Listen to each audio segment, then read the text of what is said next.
Welcome to the Exam Room Live, brought to you by the Physicians Committee. Hi, I am the weight loss champion, Chuck Carroll, and this is the healthiest half hour anywhere online today. Appreciate you joining us right here on Facebook and on YouTube. Coming up today, it is going to be a scary good show as we shine a spooky spotlight on your health.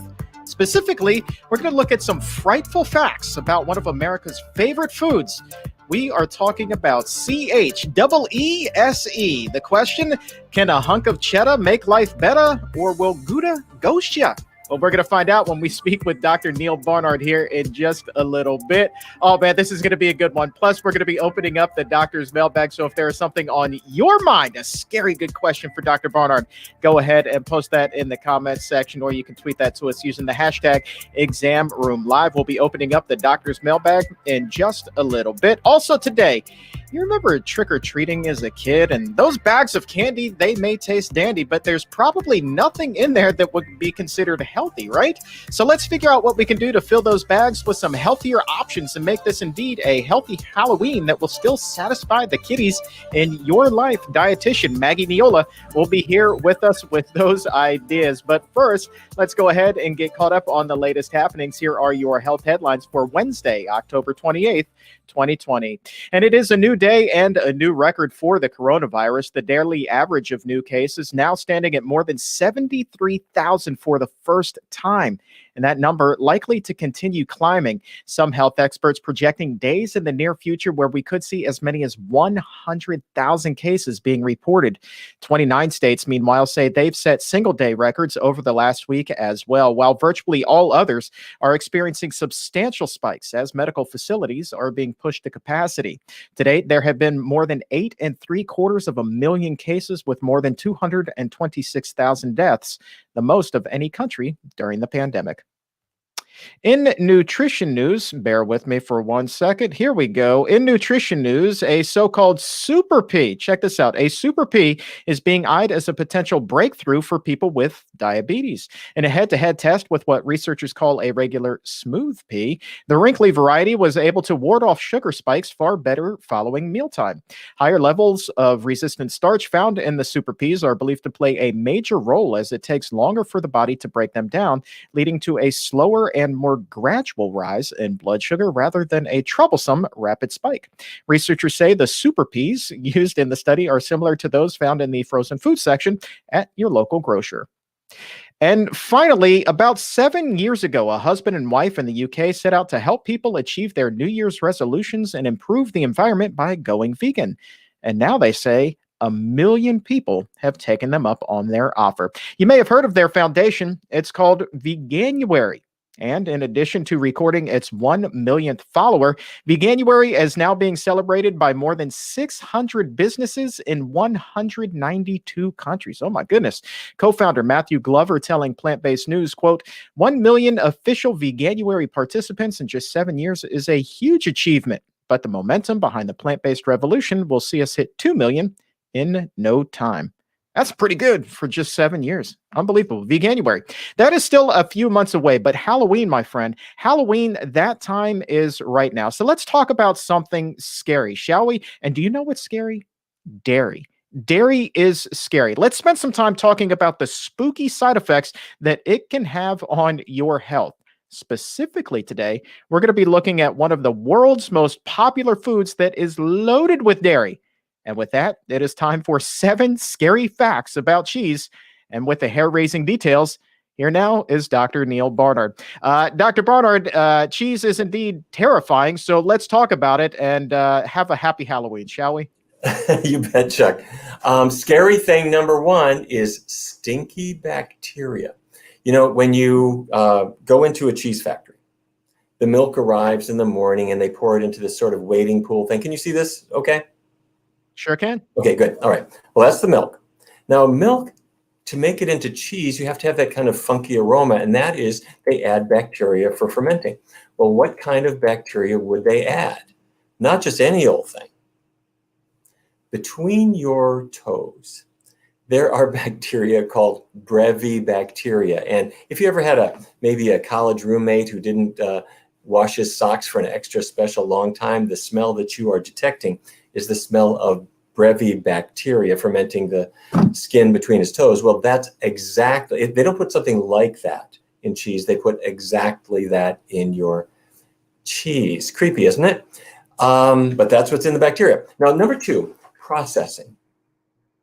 When you think of processed foods, what do you think of? Bread, crackers, candy, maybe Coca-Cola? Well, they are processed, but I'm going to put a big question mark as to whether they are the most processed foods. What about cheese? We talked about the bacteria that they add to the milk. Then they add rennet, and you know what rennet is. Rennet is an enzyme that's taken from the 4th stomach of a slaughtered calf. And the purpose of its being added to the milk is to make the solids come together in clumps. Now, many dairies still use rennet from a calf. Some of them use a genetically engineered rennet. And they don't write genetic engineering on the label because if they did, you wouldn't buy it. But that's what it is. It's either the slaughtered calf or the genetically engineered. That's it. That's where rennet comes from. And then they drain off the whey, which is the liquid part, and you're left with cheese. Then they throw on a lot of salt to stop the bacterial fermentation. That's cheese. So in the course of doing all this, how did I go from milk to this? What happened? Well, look at the processing that goes into making cheese. You start with, say, the feed grains, and that's corn or soy or grass that goes into the cow's body. And then the cow's body is really a factory. And the cow makes cholesterol that's going to go into the milk, and saturated fat that goes into the milk, and estrogens that go into the milk, and progesterone. We'll have some more to say about that in a minute. Lactose, sugar, all made in the cow's body, and some protein, and that ends up going into the milk. But then the milk goes into the factory, and you add bacteria, you add rennet, you add salt, you add various colorings, and that's how you get cheese. I'm going to argue that it is probably the most processed food that there is. And I'm not talking just about Velveeta. I'm talking about organic cheddar. It's still, to get from grass to cheese is the most highly processed change that you can just about imagine. Now, there is, of course, Coke Zero, but there is no cheddar zero. I got to tell you, it's always got calories. It's always got estrogens in it. It's always got progesterone. It's always got cholesterol. It's always got bad fat. All right. Number 3, casomorphins. Casomorphins, you've heard about these things. Casomorphins come from casein. Casein, C-A-S-E-I-N. That's the dairy protein. And as it digests in your intestinal tract, that casein protein liberates casomorphins. These are morphine-like compounds that come from the casein, hence the name casomorphins. They go to your brain, and they attach to the very same receptors that morphine or Demerol or heroin would attach to. They're not as strong. These are the chemical structures, and the strongest one is that 4th one there, morphoceptin. And morphoceptin has about 1/10 the brain receptor binding power compared to pharmacy-grade morphine. So it's not strong enough to get you arrested, but it is just strong enough for you to want to go back to the refrigerator tomorrow and have some more cheese. Okay, number 4, government pressure. What kind of ingredient is that in cheese? Well, the government knows that it has a responsibility in federal law to promote American agricultural products. Yes, the USDA has to promote American agriculture. And back in 2000, we found that the US government held something called the Cheese Forum. And they set out a strategy to go over the next several years to, I am not making this up, to trigger cheese craving. Their whole idea was to promote cheese, not by just advertising it, but by getting you addicted to it. And these are not my slides. These slides come from the US government. We got them through the Freedom of Information Act. And Dairy Management, Inc. pulled this together on contract with the US government. And they said, we can split Americans into 2 groups. Cheese enhancers, just sprinkle a little cheese on their salad to enhance it. They're not interested in that group. The cravers are the people who open the refrigerator door, grab a hunk of cheese, stuff it in their mouth, And that group can be induced to double their cheese intake or triple it. So how do we make them do it? You got to get it in front of them. You've got to trigger cheese craving. Okay, so the US government made a contract, which I can show you, with Wendy's. And as a US government project, Wendy's marketed the Cheddar Lovers Bacon cheeseburger, which sold 2.25 million pounds of cheese just in the promotional period. That's 380 tons of fat and more than a ton of pure cholesterol. And that was very successful. So the government did the same with Subway. Subway had 2 sandwiches that didn't have cheese on it. They fixed that. They worked with Pizza Hut to take an entire pound of cheese and put it on 1 serving of pizza. And then they worked with Burger King and Taco Bell so that as you're going through the Taco Bell drive-thru, they'll say, "Welcome to Taco Bell. Would you like to try our quesadilla today?" The idea is trigger the cheese craving. And now, by now you're probably saying, wait a minute, the government is trying to get me addicted to cheese? Yeah, that's the way the government works because the law says it has to promote American agricultural products. Okay, scary fact number 5, 37 pounds per year. That's the success the government has had. Back in 1909, when the government started tracking America's eating habits, the average American couldn't get through 4 pounds of cheese in a year. As of 2017, we have hit 37. The average American, man or woman, consumes 37 pounds of cheese last year, this year, next year, plus milk, plus yogurt, plus butter, plus cream, huge amounts of dairy, all for it.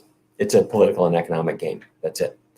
Number 6, hormones. I mentioned earlier that the cow makes estrogen and progesterone, and that's because cows are pregnant during much of their milking cycle. Now, animals, milk always comes from an animal, and animals always have estrogens in their blood, and some of it always gets into their milk. But when a cow is impregnated and their gestation lasts about 9 months, much more estrogen and progesterone gets into their milk. And nowadays they are milked way into their pregnancy. And they are impregnated every single year. And so you get it. Well, it's only a trace. But could those traces of estrogen affect your health? Yes, they could. Rochester, New York, researchers went into a fertility clinic.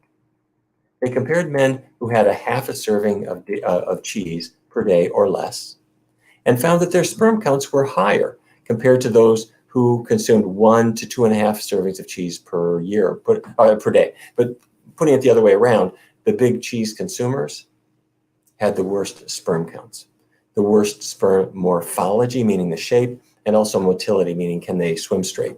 Cheese seems to affect sperm production. Well, could it be that just the little traces of hormones in cheese can actually affect a man's reproduction? The answer seems to be yes. And now infertility in a man is not going to kill you. But what could kill you is breast cancer. And researchers started looking at women previously diagnosed with breast cancer and found that their likelihood of dying was increased by 49% if the women consumed 1 or more high-fat dairy products per day. I'm talking about whole milk, cheese, butter. A 49% increased risk of dying of it. And again, what we believe is happening is that she's got some cells, cancer cells in her body, and the hormones that were left over from the cheese are stimulating their growth and causing them to spread and to lead to fatal cancer. More research needs to be done here, but we have more than enough evidence to say, well, maybe my 7-year-old son and 8-year-old daughter would do better not swallowing hormones that came out of a cow. Okay, now, and that brings me to the last issue, number 7, and that's cruelty. And as a doctor, I've written many books about nutrition and health. And when I wrote this book called The Cheese Trap, I did something I hadn't done in other books, and that is I talked about the animals. Because I was struck in finding what happens at dairies. And if you don't mind, I'd like to take just 2 minutes and share this with you. I'd like to start with the United Nations. The United Nations gives farmers guidance on how to run their operation. And these guides that they make are often entirely pictorial, so that they can be used in low literacy settings and used in countries where English or other more common languages are not used. So I'd like to show you some slides that came from the United Nations. This is how you get dairy. It starts with artificial insemination. What? Why that? Because if a cow doesn't get pregnant and give birth, the cow doesn't make milk. So to have a cow make milk, you've got to get the cow pregnant. And this is not done with chocolates and roses and Barry Manilow records. This is done with an underpaid guy, puts a glove on his left hand all the way up to his shoulder, and he inserts his left hand into the cow's rectum. And if you insert your hand just about up to your elbow, you can feel through the rectal wall, you can feel the cow's uterus. And through the uterine wall, you feel the uterus, you hold it steady with your left hand, you get a grip on it. Then with your right hand, you take what looks like a knitting needle and you jam it through the cow's cervix, and you inject semen that you took from a bull. Now, these animals are not volunteers, but she is not going to object because she's chained by the neck and she will be impregnated that day, whether she wants to be or not. This is the way it looks in Wisconsin and Idaho and North Dakota and New York State and Florida and Europe and everywhere that dairy is made. This is not left up to chance. This is done annually to every dairy cow. After 9 months, the cow gives birth. And it's a beautiful thing. There's nothing cuter than a calf kind of struggling to her feet and looking at mom for the first time. And they're really, really awkward. And you can see the mother-infant bond kicking in. The mother starts licking her baby and they're bonding. And the farmhands gather around and they say, this gets me every time. But then they also realize this is a dairy. We need to sell that milk. And if you let the calf drink the milk, then we can't have any to sell. So they have an implement that solves this problem, and the implement is called a wheelbarrow. You pick the calf up by the chest and stick the calf in a wheelbarrow, and you carry the calf away. Now, the mother-infant bond has already begun. And the mother sees you taking her baby away. And she follows you, and she pushes you with her nose, and you're taking my baby, basically. And finally, a gate slams in her face, and she will stand right there and just cry out all night long. And her baby will be put into an isolation hutch and will cry out as well. Now, if the baby is a male, he's not going to last very long because rubbery muscle tissue called veal is a big selling item. But the females have more economic value if you keep them alive until they are old enough to have somebody's hand up their backside. And if this isn't creepy enough, this cycle goes on every single year on every dairy cow that gave you every glass of milk you ever had. And cows in nature live about 20 years. But on dairy farms, they live about 4. Because after about 4 years, they are not producing as much milk as they were before. And the farmer realizes, I could get more milk per unit feed if I kill you and take your daughter and artificially inseminate her. And then she will go through the cycle of having her offspring removed 3 or 4 times before she is killed. And this cycle of impregnating, separating, and killing goes on every dairy. That's how you get milk. Now, a lot of people don't like the idea of eating meat because they don't want to kill animals. Dairy cows are all killed. 200,000 are killed monthly in the United States alone. This is also true in India. In India, where people respect animals, India is the biggest meat exporting country in the world. So there are plenty of things to eat instead. And if you don't mind, Chuck, I'm just going to mention, finally, I wrote a book about this called The Cheese Trap, because I wanted to encourage people to look more into it, and particularly to talk to their cheese-consuming friends about better things that you can put on your table, things that might be better than cheese. So let me stop at that point, Chuck, and give it back to you. Yeah, scary facts indeed. My goodness gracious, I don't really even know where to go after that. But I will say that there's a number of follow-up questions from viewers right now. But before we take one in particular, I'm a numbers guy. And so when you were talking about the nutritional content in cheese and the fact that we eat 37 pounds of it every year on average, well, I looked up what were the nutritional properties for a pound of cheddar.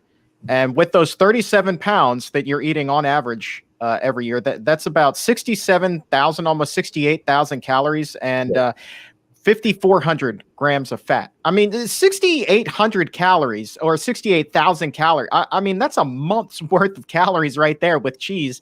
And people are wondering, well, how can I lose weight?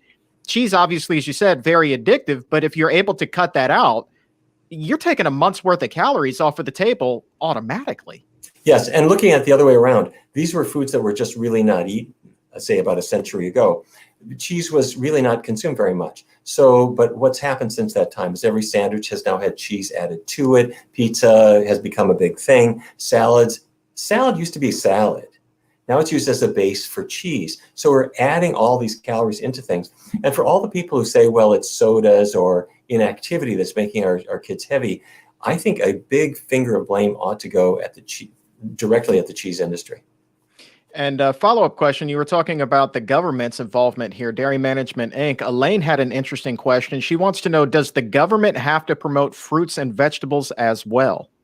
The government has a number of different programs for different purposes. And I'm sorry to say, the fruit and vegetable growers really get the short end of the stick.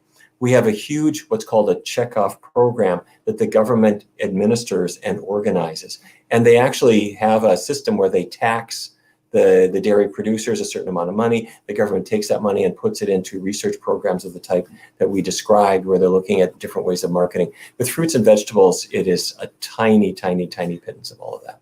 All right, Dr. Barnard, stick around. We're going to be opening up the doctor's mailbag in just a little bit. So if you have a question for Dr. Barnard, go ahead and post that in the comments section now, the chat box, or tweet that to us using the hashtag ExamRoomLive. But first, though, from Snickers to Reese's, those Halloween treats are playing tricks on your health, my friend. But there is, in fact, a healthier way than eating a Milky Way. With some ideas that will satisfy the sweet tooth of the young ghosts and goblins in your life without playing tricks on their health, please help me welcome dietitian Maggie Neola to the Exam Room Live. Maggie, thanks for being here. Happy Halloween. Happy Halloween. Thanks for having me.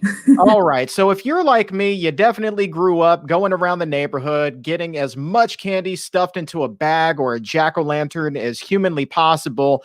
Looking back on that, not the healthiest thing that we possibly could have done. So what are some healthier options that we can do that, you know, the kids are still going to go gaga over? Well, before I answer that question, I was thinking about how when you start your day off with healthier options, you tend to continue that decision making.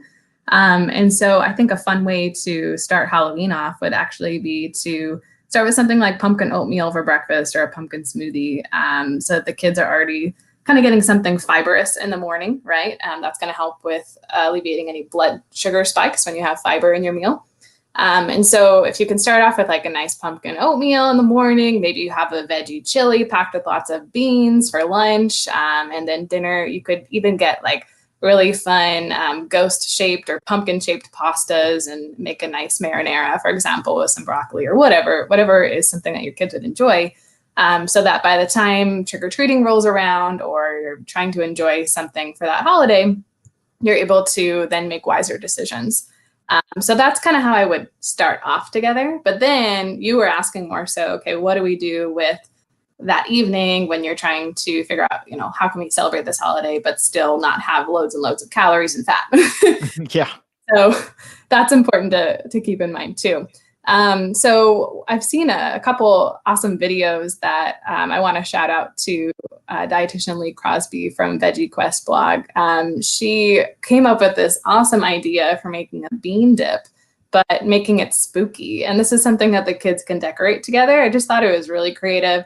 So she basically made like a really thick hummus like with extra beans. And she packed that into a plastic mask that you can get from like a party store, for example. So you pack it in really tightly, and then you flip it over on your plate, and you've got this mummy-looking face. And then you can decorate it with things like radishes for eyeballs, maybe add a few olives for the pupils, put some sunflower seeds for the teeth, and like some bell peppers right here. It was really kind of funny. Give it some hair with some arugula, and then you have veggie dippers on the side, like snap peas or carrots, any kind of vegetables that you might enjoy. And that's something where the kids can decorate it with you, and then they're more likely to eat it. So anytime you can involve kids in making something, they're way more likely to eat that with you. So that's that's a really fun way to add more fiber to that evening. And kind of like what I was saying before with starting your day off healthy, if you can bring out the healthier things first, so that at the end is when you get the sweeter things that, you don't have as much room for, hopefully, because you're so full of fiber. So anyway, you got that bean dip. That's a really fun option. There's also ways to make sweeter things. So what about the pumpkin ice cream? You've probably heard us talk about banana ice cream, where you freeze really, really ripe bananas. And when you want some ice cream, you throw it in a blender, maybe with a dash of almond milk or something like that, maybe some cinnamon. But this time around, you could throw in pumpkin puree with it. And that would make a pumpkin ice cream. And of course, you could put toppings on there too, whatever you'd like there as well. Also have some fun things just with fruit. So if you take a banana and break it in half and put little chocolate chips on one end, like 2, it looks like a ghost. So it's a little banana ghost that you could display on a platter. You can also take clementines and peel them and then put a little piece of celery on the very top in the middle, and it's going to look like a pumpkin if you keep it whole, right? So those are fun decorative things. And then a lot of kids, nuts are a top allergen. So using things like sun butter, you could make your own chocolate sun butter cups. And that way you know exactly what's going into it. There's no dairy in it. And it's going to be a lot healthier of an indulgence than something like a Reese's, for example. Oh man, yeah, Reese's were my jam growing up. I love those peanut butter cups, but pulling some stats before the show, I mean, 21 grams of sugar in one serving of those things. I mean, it's unbelievable. So if you can control what's going in, I think that would be helpful. There's some people in the chat room right now who are wondering about the difference between the sugar that is found in fruit that you were talking about versus the sugar that we find in these candies. Can you talk briefly about the difference between the two? Yeah, I would love to. So fruit does have naturally occurring sugar, and that's supposed to be there, right? Naturally occurring. But it also comes with a lot of fiber, which I mentioned earlier helps mitigate any spikes in blood sugar. So instead of having pure added sugar, which you find in those candy bars, which is going to spike your blood sugar up really high and then crash it way down, you get really tired after that. The fruit sugar is going to have a more balanced curve and not have as much of a spike when you consume it.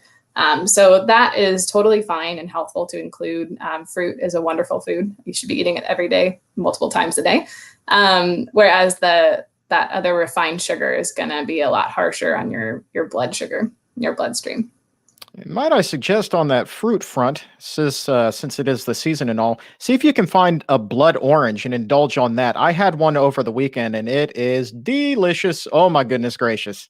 Yes, that's such a good idea. Definitely. All that citrus is coming in season right now. Even persimmons, those are orange and fun looking. So if you can find some of those, very festive. For sure. All right. You are very festive, Maggie Neola. Thank you so very much for your time. And by the way, if you would like to schedule an appointment to meet with Maggie at the Barnard Medical Center, telemedicine visits are in fact available. So all you need to do is head over to barnardmedical.org or pick up the phone, give her a call, 202-527-7500. Appointments available in more than a quarter of the country now. New states coming online all the time. All right. Let's welcome Dr. Neal Barnard back to the Exam Room Live and open up the doctor's mailbag as we're in the home stretch. Here now to answer one other of your questions. And this one, Dr. Barnard, comes to us from Tina. This is a good one. I think a lot of people are wondering this one after today's show. Tina writes, my family loves cheese and does not want to give it up. Is there one variety of cheese, though, that is healthier than another? And also, what are your thoughts on vegan cheese? Okay. With regard to animal-derived cheeses, they all have hormones in them. They all have cholesterol in them, they all have saturated fat in them, they all have a lot of salt, and they all have cruelty in them. It doesn't matter if it's cow's milk cheese or goat milk cheese. In fact, sometimes people think goat's milk cheese has got to be better. And you go out into some rural area where they've got a little sort of bucolic looking goat cheese dairy operation and go in and ask to see it. And then ask, what do you do with the kids? And they'll shuffle around a little bit and say, well, what are you talking about? And you say, well, you impregnate the goats every year, right? Yeah, we do that because otherwise they don't make milk. What do you do with the kids? They don't want to tell you, they kill them. all of the manuals for how to do this. It's the same thing. So anyway, very creepy. So what about the vegan cheeses? The vegan cheeses are better. They don't have any estrogen in them because you don't have to impregnate a cashew. They don't have cholesterol. They most have less saturated fat, although that can vary. So look at the ingredients. And the best ones, in my view, are made of cashews. And the ones that I generally avoid have coconut oil in them.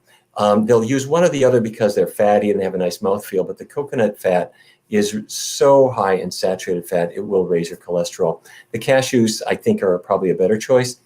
Even so, my friend Miyoko Shinner, who runs Miyoko's Dairy, Miyoko's Cream, I'm blanking on the name of the company, but it's Miyoko's cheese products that you will see at all the health food stores. Miyoko once told me, she said, even my cheeses, these are a nibble food. Therefore, when you have friends over and you have a little bit, you don't make it a big food group where you eat a huge amount of it every day. So the vegan cheese is definitely better than the others. The ones made of cashews, probably the best. And have it be a nibble food, a treat food, a food to lure your not yet vegan friends over to a healthier way of thinking. Yeah, and as somebody in the chat room just now astutely pointed out, you don't have to impregnate a cashew either. So very good point. So Dr. Neal Barnard, thank you so very much for your time, and happy early Halloween, my friend. You too, Chuck. All right. If we didn't get to your question today, we will save it and try to get you an answer on an upcoming episode. So go ahead, keep on posting that in the chat room, in the comment section, or tweet that to us using the hashtag ExamRoomLive. And as a reminder, just 48 hours from now on Friday, we have a big, enormous week-ending Q&A with Dr. Barnard, and Dr. Jim Loomis will be here as well. So go ahead, load us up. Let's fill that mailbag with as many of your diet and nutrition questions as we possibly can get in there. And we're going to devote the entire show to prescribing you some answers on Friday. Now, it is October, and all month long, we have been banding together, joining together in the fight against breast cancer with our Let's Beat Breast Cancer campaign. And if you head over to letsbeatbreastcancer.org, you will find the 4 steps that we have identified that can help you lower your risk of becoming one of the 8 women who will be diagnosed with it during their lifetime. These are 4 easy steps that you can implement in your life right now that can help you lower your risk. And also, while you are there, you will not only pledge to take these steps, say, yes, I will stand with you to beat breast cancer, but you will also be entered to win a great grand prize pack that is stuffed with all kinds of phenomenal goodies that can help you get going on your health journey. And along those lines, I want to say thank you to some of our great sponsors like Tofurkey, who have helped make the Let's Beat Breast Cancer campaign possible this year and brought those goodie bags to life for us. So go ahead, head over to letsbeatbreastcancer.org, take that pledge and sign up, enter your name to win one of those great grand prize packs. That is all the time that we have on the program here today. I want to say thank you again to dietitian extraordinaire Maggie Neola from the Barnard Medical Center, and also to Dr. Neal Barnard for bestowing his wisdom with us and those 7 scary facts about cheese. Also want to say thank you to the crew behind the scenes that makes the Exam Room Live possible, and to you, my exam roomie, who makes the show what it is. Thank you so very much for tuning in and raising your nutrition IQ right here with us. On behalf of everyone here at the Physicians Committee, I am the weight loss champion, Chuck Carroll. We'll talk to you again tomorrow, but until then, stay safe, take a stand, and keep it plant-based.